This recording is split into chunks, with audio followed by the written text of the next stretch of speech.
Danger Dolan. We're all paranoid about something, but certain people take it to extremes. From phobias of beauty to fear of the unknown, we count 20 of the most outrageous mental conditions ever to inflict the human race. Number 20. A fear of long words. This one is rather ironic and kind of cruel. People who have a fear of long words need to deal with the fact that their phobia is clinically titled hippopotamonstrosiquipedalophobia.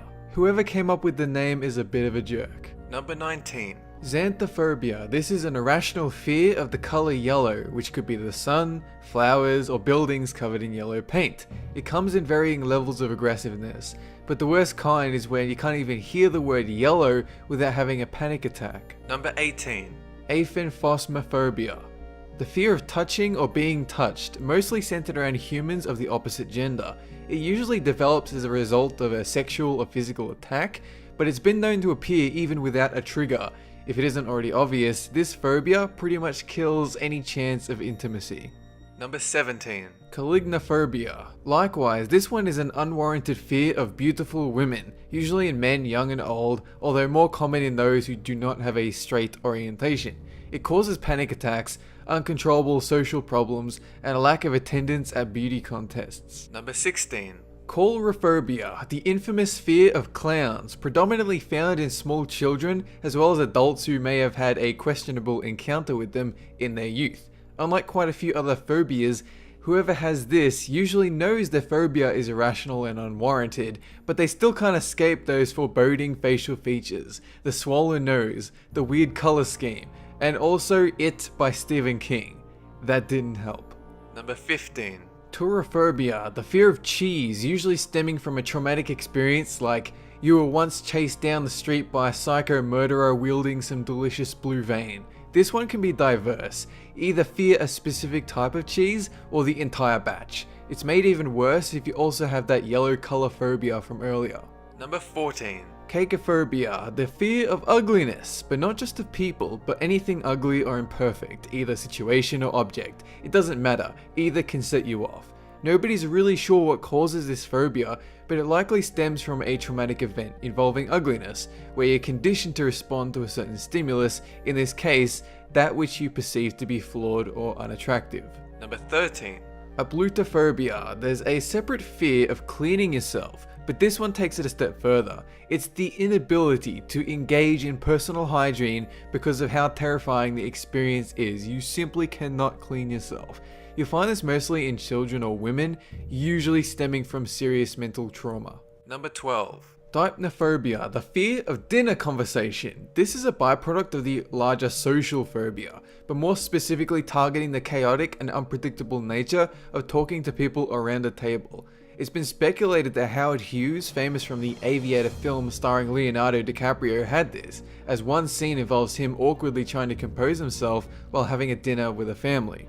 Number 11. Somnophobia, the fear of sleeping. It encompasses a broad range of types, and people usually suffer from a very mild form at a young age, getting used to the cycle of sleep, unconsciousness, then revival. Some people do not get over this though. For them it feels like they're gonna die every night, or it's the lack of control over the situation that sets them off, or maybe the nightmares are keeping them awake, or uncontrollable insomnia. It could be a vast number of things. Number 10. Novicophobia, the fear of stepmothers. This one should be fairly obvious since foster parents usually bring negative feelings to children, both in real life but more so in the media. Stepmothers in films are typically portrayed as cruel or as a witch mistreating kids under their care, and it only encourages this phobia. Number 9. Spectrophobia. This phobia is meant for vampires, the fear of one's own reflection in the mirror, or indeed the dread of mirror themselves. It mostly comes from horror movies, constantly pausing on mirrors, hiding tension, then they close the mirror and they see some kind of a ghostly form in the background or an evil monster.